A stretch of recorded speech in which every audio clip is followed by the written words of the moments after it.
My girlfriend talks in her sleep. She's been saying the most horrible things recently. I'm infatuated with her, utterly infatuated, and it wasn't at a healthy level. Far from it. I would think about her every moment she was away. I would sometimes sit on my couch and just stare at my phone waiting for her to text. I'd tell myself, don't contact her, don't, it will come off as too strong. But then I'd still find myself clicking her name on my contact list before my inner voice would continue. You don't want her to know how desperately smitten you are with her. It's unattractive. It will scare her off. No, you must wait for her to call you this time. But it was excruciating and exhausting, almost unbearable. I once heard that the ancient Greeks believed that falling madly and irrationally in love with somebody was a curse that you would wish upon your enemies. I could never understand what they meant. After all, isn't falling head over heels in love the ultimate goal nowadays? But now that it's happened to me, I have to say, the ancient Greeks were right. This is a curse. I was barely in control of myself, almost as though my infatuation with her had possessed me.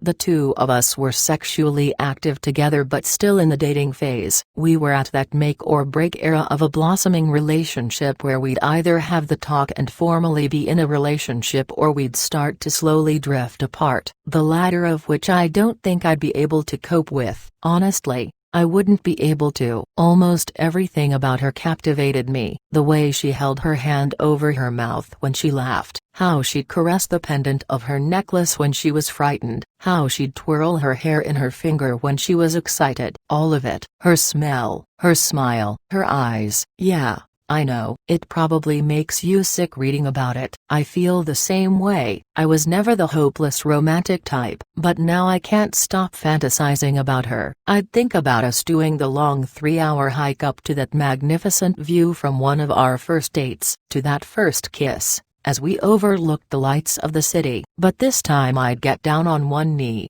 bring out the ring, and, well, you know what would happen next. Alright. Fine, I'll stop. Yes, this is a girl I'd only been casually dating for a couple of months. I shouldn't be thinking about proposing yet. I know that. I'm just barely able to control myself any longer. I feel as though I'm losing power over the decisions I make.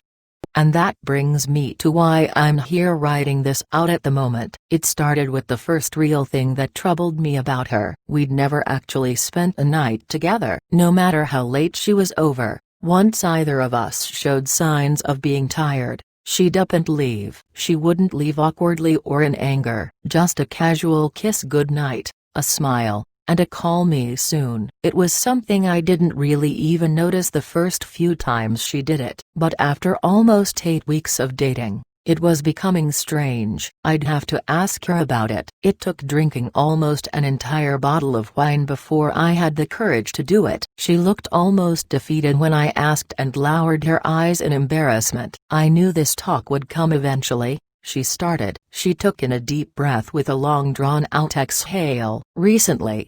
She paused again. I've started talking in my sleep. She shook her head in embarrassment. It's called somniloquy. I looked it up. I shrugged and laughed out loud. My demeanor seemed to say that's it. No, Stephen.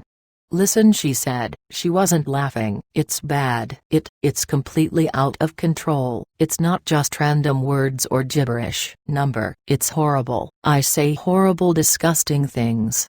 She was starting to raise her voice, breath heavy, and tear up. I approached her and held her. I told her it couldn't be that bad. I told her to spend the night. I told her she was probably exaggerating. I was wrong. That night she stayed at my house. But she warned me of something before falling asleep. Whatever you do, don't wake me up. It makes me really scared and disoriented if that happens. And don't respond to me, just ignore it.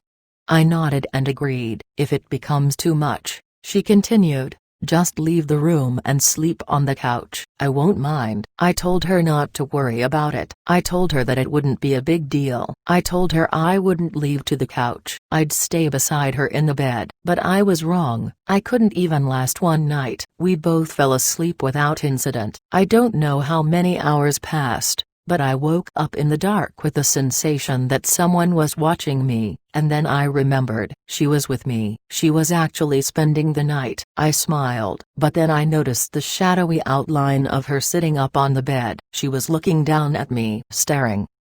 It creeped me out, I'll admit it. Her posture was entirely different. It was as though it wasn't even her at all. Then she spoke. It wasn't her voice that I heard. It was much lower and gravelly, like something out of a horror movie. "I'll chew the skin from your bones," she said. I froze. At first, I just kept looking at her. This was not at all what I expected. I thought it would be more like the way Tourette's is often portrayed, just random swearing and shouting. I honestly thought to myself, what will I do if she attacks me right now? What if she really does try to chew the skin from my bones? But then she just lied down and went back to sleep. I was creeped out. I tried to lie back down and ignore her but struggled. I couldn't even close my eyes without thinking maybe she's sitting up again and staring at me.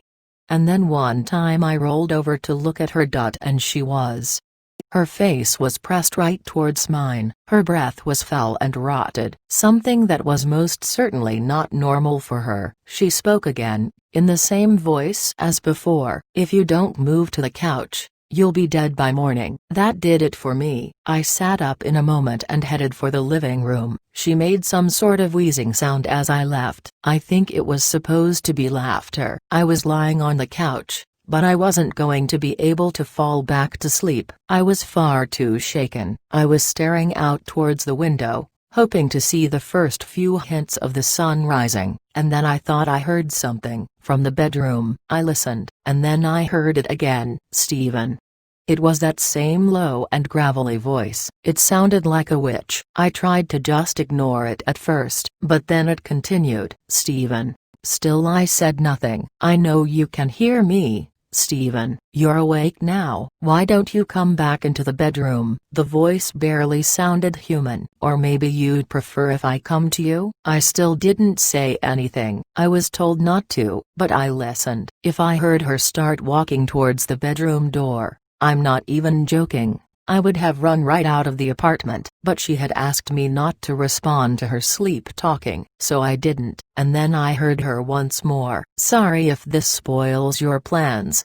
She began laughing. "The two of you were supposed to walk that trail again," she started. I wasn't even remotely prepared for what she'd say next. "You'd both be so tired when you'd reach the top. You'd look over the city, then you'll get on one knee, and bring out the ring." She began laughing, and that's when I realized this wasn't just a problem with sleep talking. It was something much more, something supernatural. I had never told anybody about my proposal fantasy. There was simply no way she could have known about any of it.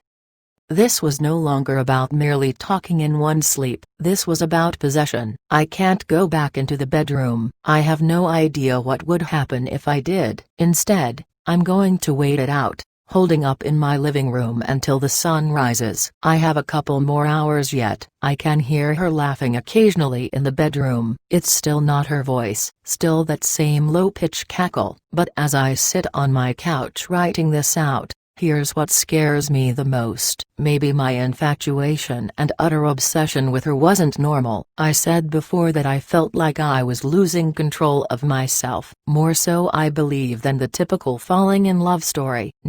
I fear that the infatuation I felt was the entity slowly taking control of me, of it controlling my thoughts, fears, ambitions, and anxieties. Maybe once I become completely absorbed, a transfer would occur, and she would be free of it. I know I should leave, that I should open the front door, get in my car, and drive away from here. But I can't leave her. I've already lost control. I'm infatuated with her, utterly infatuated.